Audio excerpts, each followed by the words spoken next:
Bonsoir à tous, bienvenue pour ce 28e numéro des Abbés Confinés en direct du séminaire de l'Institut du Bon Pasteur à Courtalin. Nous sommes très heureux de vous retrouver, toujours en compagnie de l'abbé Mathieu Raffray, notre docteur en philosophie. Bonsoir monsieur l'abbé. Bonsoir Thomas. Et aujourd'hui nous accueillons l'abbé Mateusz Markiewicz. Bonsoir monsieur l'abbé. Bonsoir Thomas. Monsieur l'abbé, vous êtes prêtre de l'Institut du Bon Pasteur, vous avez exercé le ministère en la paroisse Saint-Éloi à Bordeaux. Vous êtes maintenant professeur ici au séminaire de théologie dogmatique et vous préparez également un doctorat en droit canonique à l'Institut catholique de Toulouse sur la question des rapports entre l'Église et l'État en Pologne. Oui, c'est exact. Merci à vous monsieur l'abbé d'avoir accepté notre invitation dans les Abbés Confinés. Merci Thomas.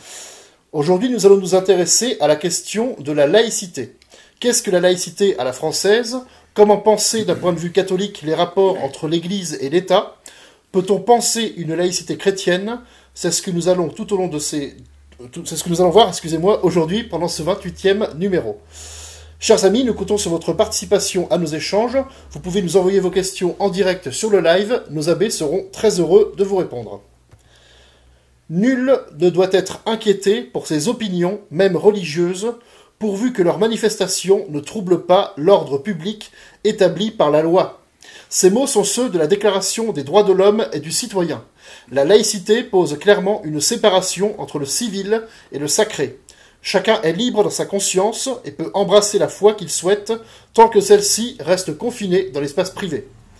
Dans l'évangile de Luc, lorsque les pharisiens lui demandent s'il leur est permis de payer le tribut, l'impôt à César, Jésus répond par cette phrase devenue célèbre: « Rendez donc à César ce qui est à César, et à Dieu ce qui est à Dieu. » Le Christ pose donc également une distinction entre deux pouvoirs, celui de César et celui de Dieu, le pouvoir politique et le pouvoir religieux.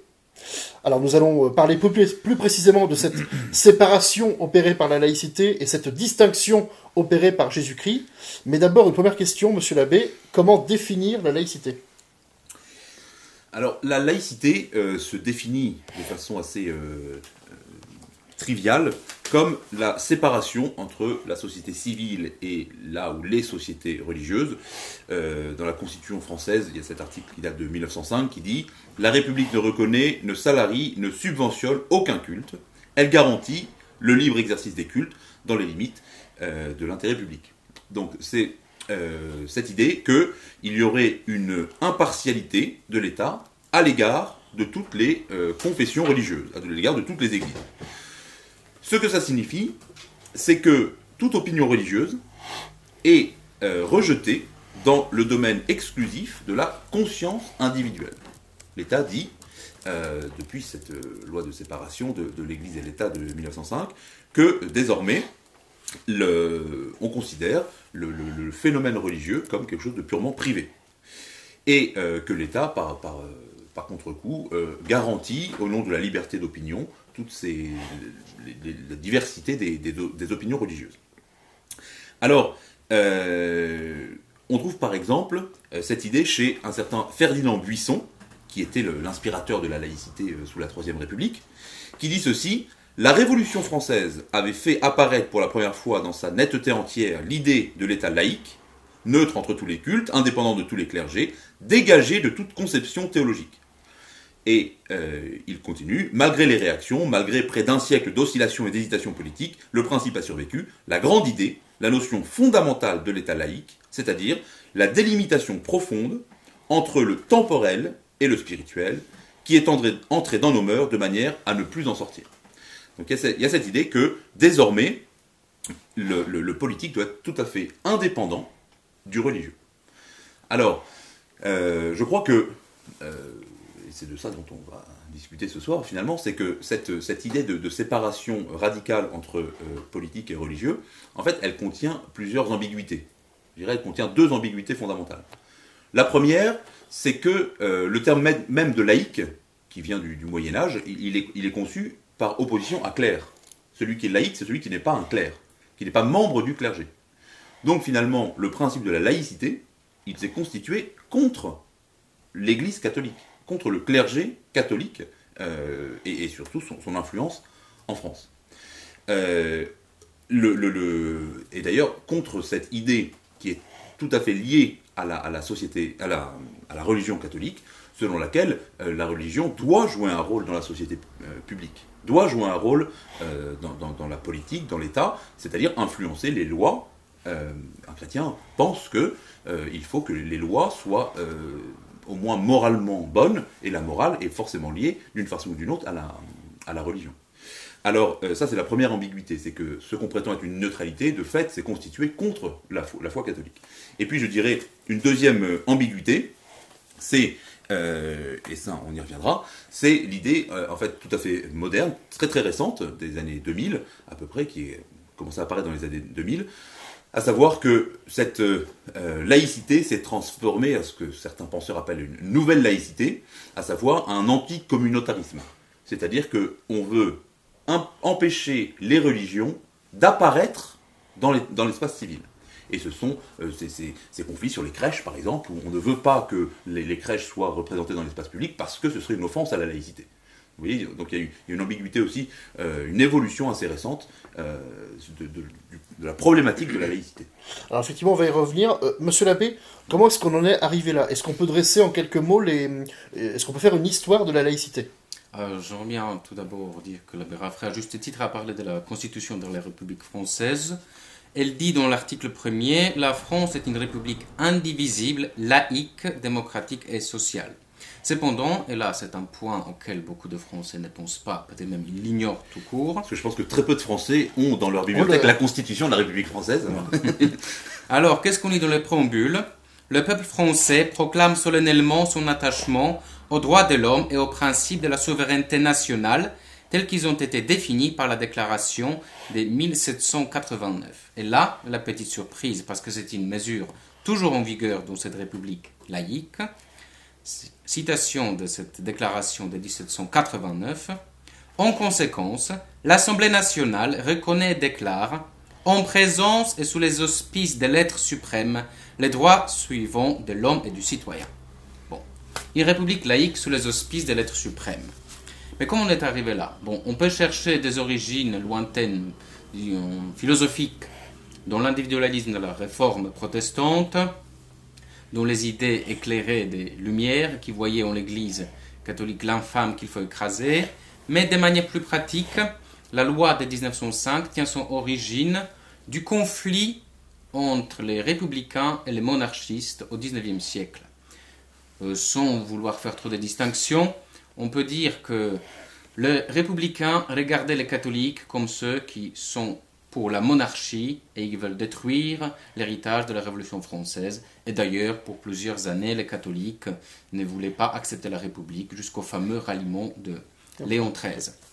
Les premiers grands pas vers la laïcisation de France ont été faits dans les années 80 du 19e siècle avec Jules Ferry et sa réforme de l'école qui rendait l'enseignement public obligatoire et il le rendait aussi gratuit, dont les lois adoptées successivement ont enlevé au clergé le droit qu'il possédait de surveiller ce qui est enseigné dans les écoles, on interdisait au clergé d'enseigner dans les écoles, et voire même on interdisait aux instituteurs de travailler même bénévolement au profit d'un culte. Donc ça c'est le premier pas. Puis on arrive à des mesures supplémentaires, les lois sur les associations, qui sont dans la continuité de cette laïcisation de l'école voulue par Jules Ferry. Et en 1901, je pense que tout le monde a entendu parler des associations de droit de 1901, mais on oublie le deuxième volet de cette loi qui était contre les congrégations religieuses et qui avait surtout pour but de leur enlever toute influence sur l'enseignement. Il ne fallait pas que le clergé ait l'influence sur les jeunes. Mais il y avait non seulement sur l'enseignement, mais il y a aussi tout un volet contre les vœux de religion. Pourquoi est-ce que le gouvernement se mêle de ces questions-là? C'est une vieille idée révolutionnaire qui date du XVIIIe siècle, qui considère un engagement perpétuel comme ne pouvant pas être assumé par un nom libre. Donc c'est bien plus comme le flambeau de la révolution que le gouvernement voulait porter. C'est pour cela qu'on s'attaquait aussi aux religieux. Alors là, on en est à peu près à 1905. Donc depuis 1905, comment ça se Alors, mais avant, développe? il y a une date charnière qui marque la rupture entre la France et l'Église catholique, c'est 1904. Le président de la République, Émile Loubet, visite l'Italie. Or, à cette époque-là, le Saint-Siège considère que son territoire des États pontificaux est illégalement occupée par les Lombards. Donc c'est un affront pour le pape qu'un chef d'État catholique visite le roi qui occupe ces terres. Et pire, qu'il n'aille pas le voir. Parce que le président Loubet n'est pas allé voir Saint-Pédis. Ce même Saint-Pédis qui, la même année, a exigé que 2 évêques qui étaient pour la République, pour la réforme républicaine, se démettent de leurs fonctions. Et à ce moment-là, on rompt les relations diplomatiques. Et à partir de 1905, c'est la crise, que l'Église, cependant, n'a pas voulu accepter. Du coup, il y a toute la suite des mesures prises par les législations successives qui ont amené à une certaine pacification de ces rapports. Très bien. Quel est l'impact de la laïcité sur notre société actuelle?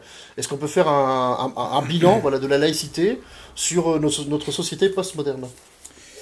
Alors, justement, cette bonne vieille laïcité du XXe siècle, elle a évolué à la fin du XXe siècle, et même, on peut dire, à partir des années 2000, vers ce que les observateurs politiques appellent une espèce de spatialisation. C'est-à-dire que la question n'est plus désormais une question d'opposition entre privé et public en termes de pouvoir ou d'influence, mais c'est désormais une opposition entre sphère privée et sphère publique. Vous voyez, donc c'est une espèce d'interprétation spatiale, géographique, du lieu où peut s'exprimer la religion. Alors, en d'autres termes, désormais, et c'est un peu l'idée, ce qu'on appelle la laïcité à la française, etc., enfin, avec toutes les ambiguïtés que ça, et les incompréhensions que ça suscite, le religieux, le fait religieux, devrait être cantonné dans le domaine de l'intime, dans ce qui est purement privé, mais spatialement privé. C'est-à-dire que je n'aurai pas le droit d'exprimer extérieurement une religion, ma religion. Alors, il y a eu plusieurs événements dans l'histoire récente. Il y a par exemple eu la loi sur les signes religieux dans l'espace scolaire, en 2004. Ensuite, il y a eu le fameux épisode de ce qu'on appelle la crèche Babylou, où c'était en région parisienne, je crois, Jean-Claude Lévy, si je ne me trompe pas, où en fait une des employées de la crèche était venue travailler en foulard islamique, et en fait elle a été renvoyée pour ça, et donc il y a eu toute une polémique, etc. La crèche a fermé. Ça, c'était en 2008. Et puis, ensuite, loi sur les signes religieux dans l'espace public en 2010. Alors, et puis, c'est une question qui revient très régulièrement, avec les provocations des uns et des autres, enfin, surtout des uns, et puis les réactions politiques qui deviennent complètement incompréhensibles. Alors, ce qu'on peut noter aussi, et puis évidemment, les derniers épisodes, et qui nous touchent plus en tant que catholiques, c'est la question des crèches et des signes religieux catholiques. La crèche étant, qu'on le veuille ou non, un symbole de l'histoire de France, de la culture, la question des églises, de l'utilisation des églises, etc., c'est toujours les mêmes polémiques qui reviennent. On peut dire que, d'une certaine façon, et ça c'est l'évolution récente, actuelle, la laïcité est devenue une forme de religion d'État. En tout cas, il y a un certain nombre de personnes qui ont milité ou qui militent exactement pour ça, à savoir pour que la laïcité soit considérée comme la religion d'État. Ce qu'on voit par exemple dans les obsèques auxquelles participent les autorités françaises, où on a même le président Macron qui, presque par manque de réflexe, voulait prendre le goupillon pour mettre de l'eau bénite sur le cercueil du défunt, mais au dernier moment, il s'est arrêté parce que ça aurait violé les principes de neutralité des agents publics. Ah oui, voilà. Et alors, donc c'est cette neutralité, justement, qui est devenue une religion d'État. Elle a été théorisée. Alors, il y a quelques hommes politiques récents politiciens, enfin disons pas des politiciens, mais des penseurs de la politique récents. Par exemple, Luc Ferry, qui était ministre de l'Éducation nationale entre 2002 et 2004, qui a écrit un ouvrage qui s'appelle « Pour une spiritualité laïque ». Et donc qui revendique le laïcisme, la laïcité, comme une spiritualité qui va venir donner son sens à notre vie sociale actuelle. Et puis peut-être le plus grand représentant, c'est Vincent Peillon. Ministre socialiste de l'Éducation nationale, encore une fois, on voit très bien le lien avec l'éducation, entre 2012 et 2014, qui lui appartenait à des loges francs-maçonnes, etc., donc il y a toute une idéologie derrière, revendiquée oui. tout à fait publiquement, et qui a écrit un bouquin qui s'appelle « Une nouvelle religion pour la République, la foi laïque de Ferdinand Buisson ». Alors c'est très intéressant que c'est un commentaire justement de ce Ferdinand Buisson qui est l'inspirateur des lois anti-cléricales de 1905, et il se revendique de Ferdinand Buisson pour proposer une nouvelle religion pour la République. Alors ça fait penser au culte inventé de la déesse raison pendant la Révolution française, etc., où on voit clairement que en fait, la laïcité, elle s'est constituée franchement, frontalement, comme une nouvelle religion contre la foi catholique. Très bien. Pendant des siècles, on a parlé de la chrétienté, de l'Europe chrétienne.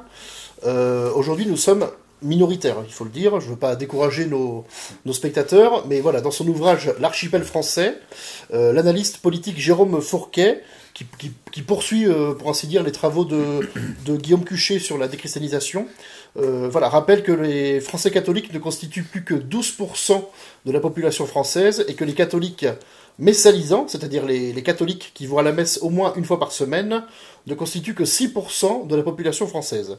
On voit donc vraiment la déchristianisation de notre société, on voit également un déclin des vocations religieuses. Comment peut-on expliquer cette situation des catholiques français ? Cette situation des catholiques français, mais il faut voir que après la Seconde Guerre mondiale, dont un certain élan de vouloir réparer les fautes du passé, après avoir vu tant d'horreurs commises par les hommes contre les autres hommes, on a voulu chercher une sorte d'idéal commun qui aurait pu unir le monde entier. Et du coup, il aurait fallu déjà éliminer ces religieux et construire un monde, une sorte de fraternité universelle. Il faut dire qu'aussi c'est à la même période que se développe le personnalisme chrétien et que par exemple des auteurs comme Jacques Maritain, qui a influencé beaucoup Giovanni Battista Montini devenu Paul VI, vont faire pousser les catholiques vers ce qu'on peut appeler la démocratie chrétienne, c'est-à-dire cette volonté à la fois de christianiser le peuple dans lequel ils travaillent, mais tout en ne faisant pas ce qu'il aurait dit le travail de curé, à savoir porter l'évangile. Donc c'est déjà une sorte de faiblesse. Sans revendiquer de position politique, oui. C'est ça ? C'est-à-dire que c'est plutôt un rapport personnel du chrétien dans la cité autour de lui. Oui. Et du coup, il y a aussi des changements qui ont été opérés par l'Église. On peut aussi voir une sorte de la volonté de battre sa culpe face à la participation du clergé catholique dans, comme on dit par exemple, des régimes politiques. On pense à la Slovaquie, où c'est un prêtre catholique qui gérait un État satellite du Troisième Reich, mais on pense aussi à certaines dictatures ou d'autres systèmes autoritaires, tant en Europe comme l'Espagne et le Portugal que l'Amérique du Sud. Et on peut aussi se dire que soit c'est un tournant doctrinal de la part de l'Église, soit c'est un tournant précisément des politiques, c'est-à-dire on préfère se séparer un peu plus des autorités des États, quitte à ne plus être payés, mais par exemple, disons, ça nous donnera plus de liberté pour faire notre travail, et par exemple, ne pas se faire nommer des évêques par les autorités politiques. Très bien. Alors, si je peux rebondir là-dessus, justement, c'est une grande question. Ça a été toute la thèse, tout le combat de Monseigneur Lefebvre, au niveau, en tout cas, de la politique chrétienne. Dans son ouvrage, par exemple, Ils l'ont découronné, il démontre, il veut prouver en tout cas, qu'il y a eu un changement de doctrine radical. C'est-à-dire qu'on est passé du régime de chrétienté dans lequel l'Église combattait, quel qu'en soit le prix, pour imposer une vision chrétienne de la politique et de la vie sociale, et que depuis, comme vous avez cité, avec Maritain, le personnalisme chrétien, etc., dans les années 60-70, non seulement cette politique a été, cette thèse, ce pan de la doctrine a été abandonné, mais en plus il a été remplacé par une nouvelle doctrine, qui est celle de l'individualisme chrétien. Et donc c'est pour ça, comme vous avez mentionné, que certains pays d'Europe ou d'Amérique latine, c'est le Vatican qui a demandé à réformer les concordats pour supprimer la mention de l'Église catholique, de la foi catholique comme religion d'État. Et ça, c'est vrai que c'est assez incompréhensible. Alors, ça a été justifié, il y a eu des tentatives innombrables de justification politique, philosophique, théologique surtout, mais on peut vraiment se poser la question, et en tout cas, au moins, constater qu'il y a eu une évolution de la doctrine sur ce point. On peut même dire que, justement pour vous dire, il y a un petit glissement vers cette pratique qui doit dominer à la place de la doctrine, déjà à partir de Pie XI, qui voulait avoir des traités avec le plus de nations possible. Donc on voit que déjà à partir de Pie XI, le Saint-Siège privilégie cet aspect pratique politique à l'aspect doctrinal. Donc il n'y a plus d'opposition aussi ferme comme celle de Saint Pie X, qui dit non, on ne pourra pas travailler avec ces gens-là. Alors, on sait d'après des sondages qu'en 2017, pour les élections présidentielles, Emmanuel Macron était à 19% chez les catholiques et les catholiques pratiquants. Selon un sondage IFOP La Croix, pour les élections européennes en 2019, les catholiques pratiquants ont voté à 37% pour la majorité, c'est-à-dire pour la République en marche. Lors d'un entretien accordé à Famille chrétienne en 2017, le président Macron a dit « On entend parfois que la religion devrait, au nom précisément du principe de laïcité, être confinée à l'espace privé. Je pense que c'est une conception erronée du principe de laïcité. Depuis la loi de séparation de 1905, nous vivons dans l'idée, que je crois très féconde, d'une laïcité qui n'est pas l'ennemi des religions. » Comment est-ce qu'on peut expliquer ce soutien des catholiques à Emmanuel Macron? Alors, bon, on pourrait essayer plusieurs voies d'explication sociologiques, politiques, prudentielles, etc. Ce qui est sûr, c'est qu'il y a une espèce de libéralisme qui s'est instauré dans la mentalité catholique aujourd'hui, qui est en lien d'ailleurs avec ce dont on était en train de parler, d'individualisme ou de personnalisme, un certain aspect en tout cas du personnalisme chrétien, et qui fait que finalement on vote plus avec son porte-monnaie qu'avec ses convictions religieuses. Donc, si vous voulez, c'est une contradiction dans la conviction chrétienne, et je pense que le premier problème ici n'est pas d'abord un problème politique ou doctrinal, mais vraiment un problème de conviction chrétienne et de foi catholique. C'est-à-dire qu'un catholique ne peut pas, enfin autrement, à moins d'être schizophrène, une forme de schizophrénie intellectuelle ou pratique, ne peut pas voter pour quelqu'un qui est en faveur de l'avortement, en faveur du mariage homosexuel, en faveur de choses qui sont contraires immédiatement à la doctrine catholique, à la morale catholique, c'est-à-dire aux choses qui sont les fondements d'une société qu'on veut juste, bonne et heureuse. Donc, vous voyez, il y a une espèce de contradiction, et la conséquence, c'est que de plus en plus de catholiques, en fait, remettent en cause leurs principes moraux et religieux au nom de leur attitude politique. C'est-à-dire que ce qui se passe, c'est que de plus en plus de chrétiens disent alors l'Église doit abandonner ses règles morales, doit abandonner ses exigences sociales, etc.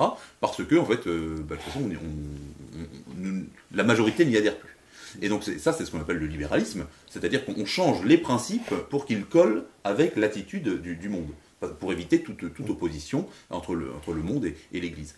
Alors, je pense que on peut appeler ça aussi une espèce de forme d'embourgeoisement des chrétiens, à savoir, on préfère son confort social et économique, plutôt que de lutter, quel qu'en soit le prix, pour des convictions qui doivent être supérieures, qui doivent être plus profondes en tout cas, que les intérêts sociaux et économiques. Alors, le titre de ce 28e numéro des Abbés Confinés, c'est « Catholique face à la République laïque ». Alors, qu'est-ce qu'on peut faire concrètement? Est-ce qu'il faut faire une révolution catholique? Vous vouliez ajouter quelque chose? Oui, non, je pense qu'en fait, il faut revenir à une question antérieure, à savoir quelle est la doctrine, qu'est-ce que l'Église propose, justement. Dans la théorie, quelle est la doctrine que l'Église propose sur la question politique? Alors, la réponse, j'allais dire, est très simple, mais elle est en fait un peu compliquée. Elle est subtile, en tout cas. Autant on a parlé de laïcité tout à l'heure, c'est-à-dire qui exclut le religieux du champ politique, autant il y a une autre erreur que l'Église catholique rejette tout autant, qu'on pourrait appeler la théocratie, à savoir ce serait la foi qui devrait donner les règles et les applications, les normes de l'action politique. Comme dans les pays musulmans, par exemple. Comme dans les pays musulmans, exactement, la théocratie, ou en Israël, c'est-à-dire que les pays qui sont confessionnellement musulmans ou juifs revendiquent que c'est Dieu qui a donné la loi politique, et donc on ne fait que appliquer la loi de Dieu. La foi chrétienne sur cette question-là, la foi catholique sur cette question-là, est beaucoup plus subtile, c'est ce qu'on appelle la subordination. C'est-à-dire que le catholicisme reconnaît qu'il existe deux sociétés parfaites, comme on dit dans la théologie médiévale, sociétés parfaites, c'est-à-dire qui ont tous les moyens pour parvenir à leur fin. C'est l'Église d'un côté et l'État de l'autre. La fin de l'Église, c'est d'amener les âmes au ciel et d'accomplir le royaume de Dieu dans l'éternité. Et la fin de l'État, c'est de procurer les moyens pour que les citoyens vivent dans la paix et dans le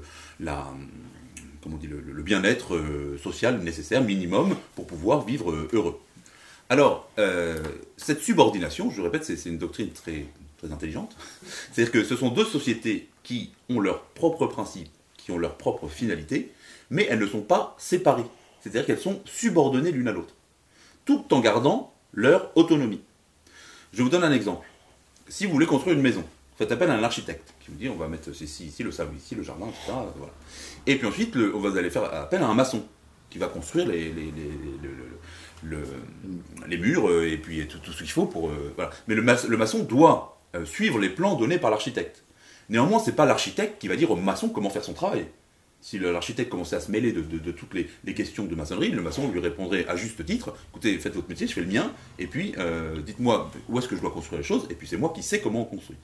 Donc, même si cette comparaison cloche, parce qu'elle ne correspond pas exactement, mais on voit bien ce que ça veut dire. C'est-à-dire que l'État chrétien, en fait, il est autonome dans son ordre, c'est-à-dire que l'Église n'a pas à intervenir sur savoir où est-ce qu'on construit une route, qu'est-ce qu'on prélève comme impôt, quel est le mode d'élection des représentants, etc., ou du chef d'État. Ça, ce sont des questions qui sont du domaine de l'État. Mais néanmoins, l'État ne peut pas faire comme si l'Église n'existait pas. Parce que la fin de l'Église, qui est d'amener les âmes au ciel, est supérieure, d'une certaine façon, à la fin politique de la vie sociale. On peut même dire qu'un bon chrétien doit vivre sur cette terre qui est sa patrie passagère pour arriver à sa patrie éternelle, le ciel. Voilà, exactement. Et donc l'État doit tenir compte de la finalité éternelle, la finalité ultime de l'homme, parce que si l'État, puisqu'on a dit tout à l'heure que son but c'est de procurer le bien-être et le bonheur ici-bas, eh bien si ce bonheur était opposé au bonheur éternel de l'homme, eh bien il y aurait une contradiction et l'État n'accomplirait plus son rôle. Donc cette doctrine de la subordination, elle est complexe, je le répète, elle est difficile à mettre en œuvre sûrement, mais elle correspond véritablement à la nature de l'homme et à son appel à la grâce. C'est-à-dire que dans notre vie personnelle, c'est la même chose, c'est-à-dire que nous avons nos capacités naturelles, etc. Et puis la grâce ne vient pas détruire notre nature, elle vient la surélever, c'est-à-dire en tenant compte de notre être naturel, de nos compétences, de nos défauts, de nos difficultés, etc., eh bien, c'est cela qui va être porté vers l'éternité par la grâce divine. Donc voilà, il faut bien comprendre cette question donc, de la subordination de l'Église, de l'État par rapport à l'Église, qui implique l'autonomie de l'État dans son ordre propre. Et j'ajoute, parce que vous avez mentionné tout à l'heure cette célèbre phrase qui est souvent invoquée par les laïcistes, de rendez à César ce qui est à César et à Dieu ce qui est à Dieu, comme les commentateurs disent habituellement, rendez à César ce qui est à César, rendez à César ce qui est à César, pardon. Sauf que ce qui appartient à César appartient aussi à Dieu. Donc il faut rendre à César ce qui est à César, il faut rendre à Dieu ce qui est à Dieu, mais c'est pas parce que quelque chose appartient à César que ça échappe à Dieu. Autrement, on a une conception de Dieu qui serait en lutte contre les hommes. Et que César n'appartient pas à Dieu non plus. Ça aussi, il ne faut pas dire. César lui-même appartient aussi à Dieu. Exactement. J'en viens à ma question. Est-ce qu'il faut faire une révolution catholique ? Révolution. On ne fait pas des choses imprudentes quand on est catholique. Il ne faut pas s'attendre des évêques et des prêtres qui vont mener le peuple sur les barricades de Paris pour prendre le pouvoir. Il faut agir de manière intelligente. Je veux peut-être offusquer certains Français, mais je suis un Polonais qui dit que j'ai une autre perspective sur de réalité. Je ne pense pas qu'il faille attendre la venue d'un roi magnifique sur un cheval blanc qui va restaurer la monarchie catholique et absolue. Il faut commencer, sinon, parce que ça décourage et ça vous fait ne rien faire précisément, il faut commencer à agir en bon catholique et avec ce qu'on peut aussi appeler des principes non négociables comme le respect de chaque être humain créé par Dieu. Donc on ne vote pas pour les gens qui sont pour l'avortement, on n'est pas pour le mariage pour tous, mais on doit aussi se montrer qu'on est capable de bien gérer nos petites communautés, par exemple parce que je crois que les élections municipales doivent être refaites. Pourquoi ne pas s'occuper tout d'abord de petites patries et une petite chose à faire, surtout dans tant de communes de France. C'est aussi un petit rappel aux autorités de l'État qui ont volé les églises à l'Église, puisque les édifices du culte sont maintenant la propriété de l'État, c'est à l'État de les entretenir et de garder leur non seulement qu'ils ne s'écroulent pas, mais qu'ils sont en bon état. Donc pourquoi ne pas faire de sorte pour gouverner des petites municipalités et de précisément donner des fonds pour faire revivre ces églises. Ça, c'est un premier pas. Parce que si après vous vous montrez comme un bon gestionnaire de votre patrie locale, vous pouvez grimper dans les échelons et devenir élu régional, et peut-être même, qui sait, sénateur ou député. Oui, selon les capacités, mais moi j'irais même un peu plus loin que vous, moi, c'est pas du tout que je campe pour les Français, au contraire. Je pense même que chaque catholique doit réaliser que c'est un devoir pour lui d'agir dans le domaine social, dans le domaine politique. Alors, ça ne veut pas dire que tout le monde doit devenir député ou sénateur, ça veut dire que, ni maire de son village, mais ça veut dire que tout le monde doit avoir au minimum cette préoccupation d'une façon ou d'une autre, de participer à la vie politique de son pays, de sa cité. Et il y a une infinité de façons d'y participer. Parce que nous sommes le sel de la terre et la lumière du monde. Exactement. Et si l'Église perd du pouvoir, j'allais dire, au niveau politique, c'est parce que les chrétiens refusent de jouer ce rôle. Alors, vous avez mentionné l'aspect purement politique de participer aux élections des maires, et ça, j'encourage tous ceux qui ont la possibilité de le faire vraiment à prendre ça au sérieux. Mais il y a aussi l'aspect social, par exemple. Il y a un tas d'associations qui agissent sur au niveau social, le soin des pauvres, le soin des gens abandonnés, le soin des femmes seules, le soin des femmes qui ont un enfant qui n'ont pas les moyens de s'en occuper. Enfin, aujourd'hui, il y a un niveau de pauvreté, même de détresse humaine, psychologique dans la société française qui nécessite que les chrétiens s'investissent vraiment. La visite des personnes âgées, la visite des malades, etc. Vraiment, et ça, c'est une vraie action politique. C'est-à-dire que si tous les catholiques étaient investis dans des associations ou des groupements qui agissaient au niveau social, alors on pourrait dire le christianisme transforme la société. C'est aussi un moyen de porter l'évangile à ceux qui n'en ont plus aucune connaissance, parce que parfois il suffit d'une petite approche personnelle où on montre qu'on n'est pas un fanatique qui veut convertir tout le monde sans cesse, mais qu'on est capable de montrer cette charité qu'on prêche, et que petit à petit on peut aussi amener ces gens vers Dieu. Alors, il y a un livre qui a fait beaucoup de bruit dans le milieu catholique. C'est un livre dont nous reparlerons également sans doute jeudi pendant notre émission notre dernière émission du confinement. Il s'agit du livre du journaliste américain Rod Dreher, Comment être chrétien dans un monde qui ne l'est plus, le pari bénédictin. Et dans un entretien accordé au journal La Nef, Rod Dreher dit: j'invite les chrétiens désireux de survivre à devenir des versions laïques des moines bénédictins, qui se sont dressés au milieu des ruines de l'Empire romain. Nous ne sommes pas appelés à la vie monacale, mais la règle de saint Benoît contient nombre de leçons et de pratiques adaptables à la vie laïque et utiles pour faire face aux défis, voire aux persécutions modernes. Alors, face à cette laïcité militante, face à cette laïcité agressive, est-ce qu'il faut vivre en communauté chrétienne? Est-ce qu'il faut essayer de vivre à part de la société postmoderne? Alors, je vais répondre en deux temps à votre question. Parce que je suis plutôt d'accord avec j'aurais plutôt tendance à répondre oui. Mais je trouve que cet Américain, Rod Dreher, a un peu une vision romantique du christianisme. Et cette idée de vivre en laïque comme les bénédictins, en fait, je pense que ça n'a jamais été ce qui a constitué le christianisme au Moyen-Âge. C'est-à-dire qu'il y a les bénédictins, qui sont les religieux, qui rentrent au monastère. Donc je vous encourage les jeunes, les parents à éduquer les enfants en leur montrant la beauté de la vocation religieuse. Et puis moi, je n'appelle pas du tout les chrétiens à vivre, les laïcs chrétiens à vivre comme des bénédictins. Je les appelle à vivre comme des laïcs chrétiens, comme des chevaliers, comme les gens qui ont constitué les cités chrétiennes. Parce que, bien sûr, ce sont les monastères bénédictins qui ont constitué le tissu qui a rendu possible la diffusion du christianisme. Mais ceux qui ont fait les cités chrétiennes, ce sont tous ceux qui ont agi dans la cité en tant que chrétiens, avec des principes chrétiens. Il n'y a pas besoin de jouer aux bénédictins et de lire l'office tous les jours. Il faut avoir des principes chrétiens, c'est-à-dire une formation chrétienne, placer Dieu à la première place, la loi morale qui en découle, la vérité comme un absolu qui ne peut pas être dépassé, etc. Alors j'appelle plutôt les marchands à être des marchands chrétiens, les soldats à être des soldats chrétiens, etc.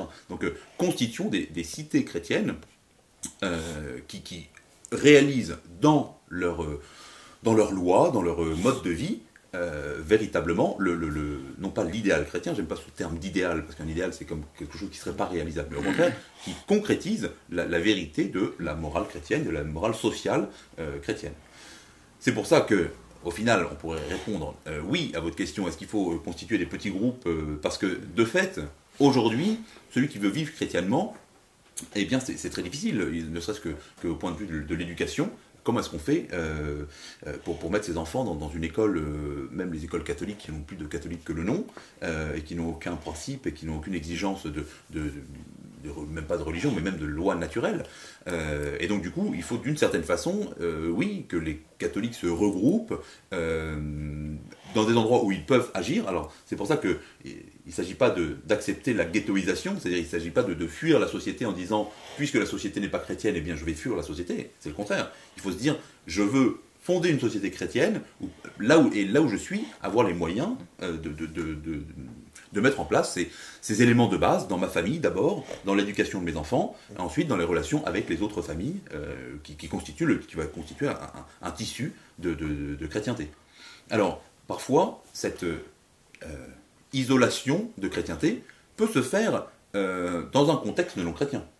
Il y a beaucoup d'endroits où les familles, dans toutes les villes, les grandes villes de France, en fait, de plus en plus, en tout cas, il y a des catholiques, des familles catholiques qui se sont regroupées pour fonder des écoles indépendantes, des écoles vraiment chrétiennes, qui sont en lien avec une paroisse, donc il y a une vraie vie sociale autour d'une paroisse, autour des fêtes religieuses, qui célèbrent vraiment ce mode de vie religieux. Ce qui existe autrefois partout, et qui n'existe plus. Voilà, mais donc on peut peut-être le reformer autour des paroisses dans les villes, et d'écoles, surtout l'école, et puis de lieux, effectivement, pour ne pas donner complètement tort à ce brave américain, mais effectivement, favoriser les religieux, on dit les communautés religieuses, parce qu'elles sont quand même des sources, et puis les communautés de prêtres, parce qu'elles sont quand même des sources spirituelles, des sources... je prends un exemple très simple, c'est-à-dire que pendant ce temps de confinement, on a pu en fait aller voir beaucoup de familles pour porter les sacrements, ça rentre dans notre travail, hein, c'est notre métier, donc on fait ça tout de même tout à fait légalement, pour aller porter les sacrements et porter la présence de Dieu à des familles. Et c'est magnifique de voir qu'il y a des gens qui ont besoin, qui font appel aux prêtres pour avoir les sacrements, quelles que soient les circonstances, et d'autant plus dans les circonstances difficiles. Alors, messieurs les abbés, en conclusion, voilà, vous avez déjà en partie répondu à cette question, mais quelle peut être donc notre position en tant que catholique face à cette laïcité militante, face à cette laïcité agressive? Tout d'abord, un catholique ne doit jamais se lasser de porter l'évangile à tout homme, parce que on nous a dit qu'il faut aller enseigner toutes les nations, chacune d'entre elles. On ne peut exclure aucune des nations de porter l'évangile, y compris, on ne peut exclure aucun de nos voisins de l'évangile.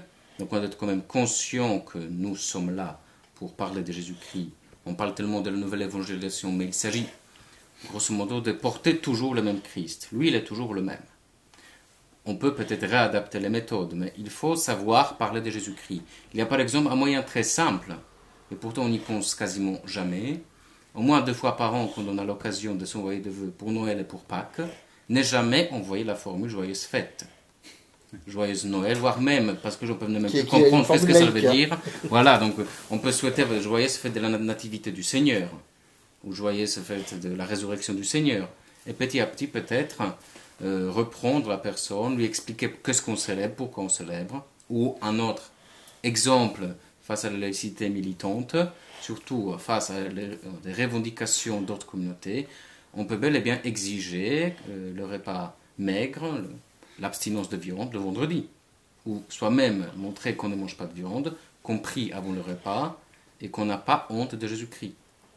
Ce n'est pas parce qu'ils veulent qu'on ne montre pas notre foi que nous sommes obligés de ne pas la montrer. D'ailleurs, selon au moins les pères de la laïcité, ils n'avaient pas comme intention d'interdire de montrer sa propre foi. Cependant, il faut faire très attention quand on parle de ces gens-là, parce que leurs intentions n'étaient pas toujours droites.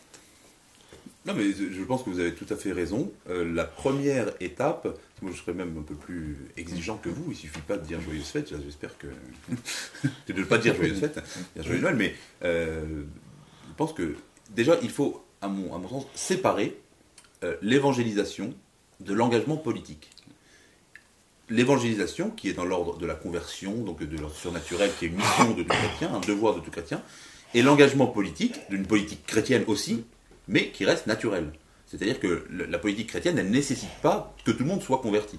Elle consiste à à poser les cadres chrétiens, donc justes, donc vrais et donc nécessaires pour le bonheur et pour l'épanouissement des citoyens d'une société chrétienne.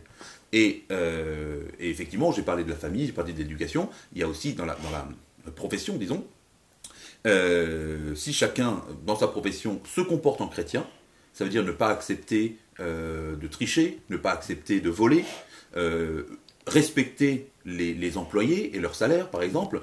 C'est vrai que le chef d'entreprise chrétien qui fait des grandes déclarations, etc., et puis qui ensuite, dans son boulot, pour des questions économiques, en fait, ne va pas respecter le minimum de justice, voilà. Comme un péché qui crie vengeance au ciel. Parce que parmi les péchés les plus graves, effectivement, il y a le fait de ne pas respecter le juste salaire des ouvriers, des employés. Donc que chacun, qu'on soit chef d'une toute petite entreprise de 2 personnes ou de 10 personnes, eh bien que chaque chrétien commence par instaurer dans son entreprise, qu'on place un crucifix dans son bureau et qu'on suive la conséquence. Il faut être conséquent par contre. C'est qu'ensuite il faut suivre la justice chrétienne. Parce que si vous mettez le crucifix et puis qu'après vous méprisez le salaire de ce que vous devez à vos employés ou que vous les traitez comme des esclaves, alors forcément... Ce serait un catholicisme de façade. Ce sera un catholicisme de façade. Et puis je parle de chef d'entreprise, c'est-à-dire que partout, si on a une infirmière chrétienne, eh bien qu'on n'accepte pas de faire des choses qui vont contre sa foi. Et parfois c'est dramatique parce qu'on doit changer de travail. Je connais plusieurs cas comme ça où des jeunes filles ou des femmes ont été héroïques parce que elles ont refusé de faire des choses qui allaient contre la foi chrétienne, contre la morale, et elles ont dit sans provocation, sans faire des spectacles et des révolutions, de dire moi c'est contre ma foi. Et souvent ce témoignage, même s'il pèse au départ, et plus il pèse d'ailleurs, plus il est efficace. Et beaucoup peuvent témoigner, si vous êtes étudiant et vous avez un professeur qui dit des choses fausses publiquement, posez une question en disant écoutez, je pense que dans d'autres ouvrages on lit autre chose, ou ce que vous dites ne correspond pas à la réalité historique ou aux faits, etc. Alors oui, on va se moquer de vous, on va rigoler, etc. Vous allez passer pour un énergumène tout à fait rétrograde, et puis vous verrez qu'en fait, après coup, il y a plusieurs personnes qui vont venir vous voir en disant merci d'être intervenu, je pense ça aussi, etc. Et ça, c'est une véritable... Ça, c'est plus du domaine de l'évangélisation, mais c'est vraiment au niveau naturel de poser les bases de la vérité, parce que les bases de la société chrétienne, c'est la vérité, la justice et le bien. Laurence nous pose une question. Pourquoi les fêtes religieuses sont-elles encore des jours fériés en France ? Cela découle de lois, des traités internationaux qui ont été faits. Et je pense que c'est aussi tellement ancré dans l'esprit des gens qui célèbrent ces fêtes sans même savoir ce qu'ils célèbrent, que si on leur enlève cette fête, cela risque de causer des dégâts sociaux. Donc peut-être même les politiciens disent qu'ils préfèrent garder ce jour férié juste pour qu'il y ait la paix. Mais cependant, on peut poser de l'autre côté une question qui peut sembler légitime. Alors pourquoi ne pas introduire des fêtes religieuses d'autres religions que celles qui étaient autrefois la religion historiquement de la majorité des Français? Et vous répondez quoi, du coup? Tout d'abord, il faut répondre que quand il s'agit de ces fêtes-là, une fête elle est rendue un jour férié dans un peuple, précisément parce qu'elle normalement unit, au moins culturellement, tous ceux qui la célèbrent. Et elle n'est pas un facteur de division. Et donc, ce cas-là, introduire d'autres fêtes religieuses, surtout dans une société qui a au moins théoriquement une majorité religieuse catholique, ça aurait pu causer plus de dégâts que de bonnes solutions. Mais par exemple, dans ma patrie en Pologne, on a trouvé d'autres solutions légales, et pour les confessions religieuses minoritaires, par exemple les orthodoxes qui ont notre calendrier, ils peuvent fêter leur fête et avoir un jour chômé, mais bon, dans ce cas-là, leur jour chômé n'est pas payé par leur employeur. Mais cependant, ils ont 2 jours chômés, parce qu'ils ont aussi, par exemple, le Noël catholique qui est chômé. Donc, on peut trouver des solutions qui peut-être accommodent à ces gens-là, mais une fête fériée pour toute la nation doit être aussi un signe de l'unité culturelle. D'accord. Si je peux encore ajouter quelque chose sur la conclusion, une conclusion de la conclusion, je pense que tout ce qu'on vient de dire, en fait, ça revient à, si on examine surtout l'évolution de la situation de la laïcité depuis la Révolution française, je pense que nous souffrons aujourd'hui de 200 ans, plus de 200 ans, 250 ans bientôt, de compromission et de concession. C'est-à-dire que sous prétexte de ne pas, enfin d'essayer de négocier pour essayer de ne pas avoir d'ennui, etc., et bien finalement, on se retrouve dans des situations vraiment de dimitude. C'est-à-dire qu'on est pieds et poings liés, et cette réflexion, je pense, trouve son expression la plus flagrante avec cette histoire de déconfinement et des cultes religieux. C'est-à-dire que les évêques de France qui ont... j'avais écrit un article qui avait eu un peu de retentissement. Avant même les lois du gouvernement avaient, dans certains cas, fermé les églises ou avaient pris des mesures sur le culte, etc., se sont retrouvés cette dernière semaine coincés parce que ils se sont rendus compte que le gouvernement traite la religion comme on traite les clubs de foot ou comme on traite les clubs de bridge, c'est-à-dire qu'en fait c'est complètement privé et le gouvernement ne tient pas du tout compte du sens de la religion dans l'espace public. Et au point que même le ministre de l'Intérieur donne des recommandations religieuses en nous expliquant qu'on peut très bien prier dans son cœur individuellement sans devoir se Le réunir. théologien Christophe Castaner. Lui, ce sera essayé à toute chose, donc c'est très bien. Mais si vous voulez, alors maintenant, courageusement, un certain nombre d'évêques ont réagi. Ils avaient commencé déjà à mettre en place des choses, etc. Donc il y a eu une certaine réaction, mais qui est venue un peu tardivement. Et je pense que ça aurait été bien plus efficace, peut-être, ou bien plus utile, de poser les choses depuis déjà longtemps, en ayant des exigences du culte catholique, en disant que notre foi catholique, ce n'est pas une option.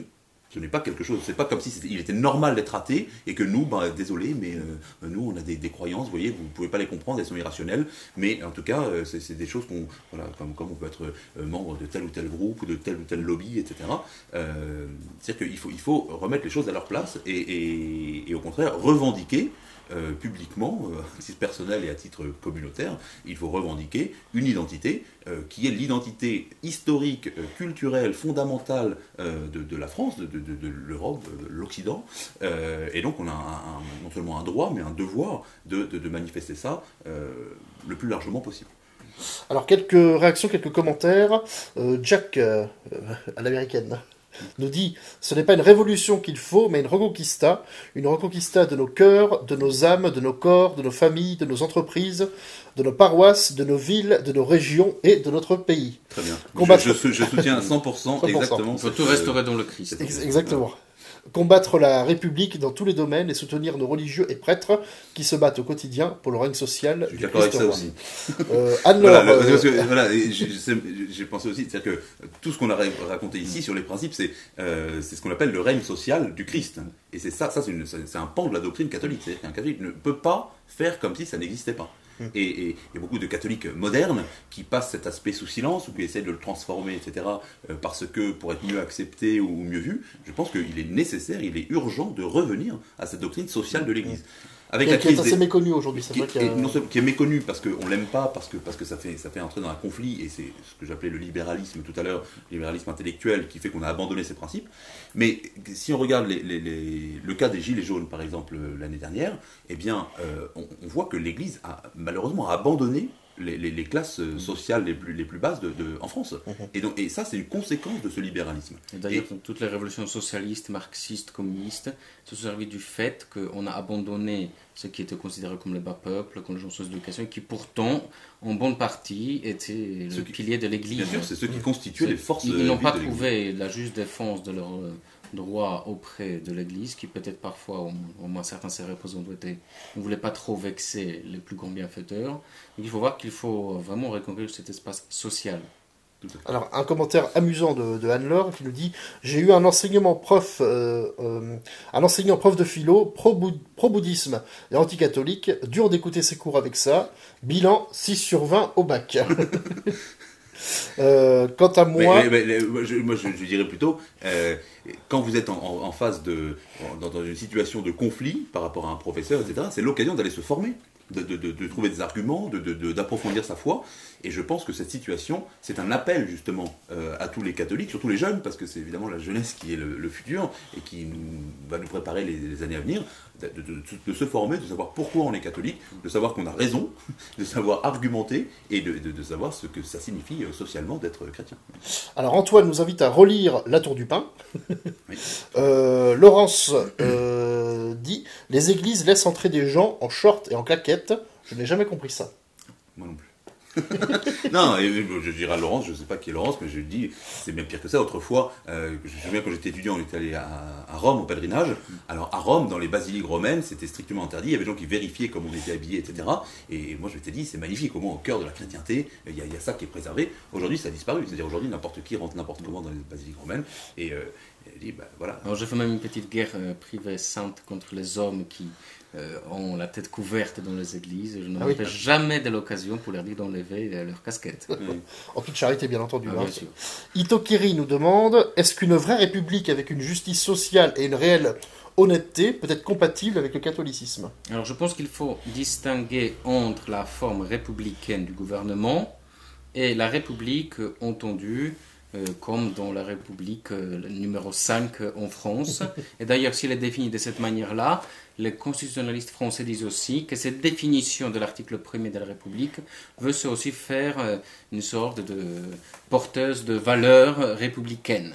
Oui. Or, on peut avoir religion, une république, c'est-à-dire un régime dans lequel le pouvoir n'est pas exercé par une personne au moins à vie ou n'est pas héréditaire.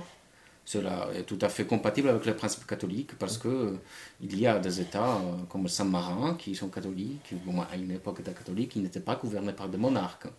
Voire même il y avait un grand État qui a même mérité d'avoir un patriarche, la République de Venise. Ça aussi, ce n'est pas une monarchie. Donc la forme républicaine, elle est compatible avec la foi catholique, mais la République, entendue comme l'émanation faite sous les auspices de l'être suprême, là, la limite est dépassée. Alors quant à moi, je voudrais terminer cette émission sur une citation d'un personnage que je vous invite à découvrir. Le Père Sertilange. Le Père Sertilange, exactement.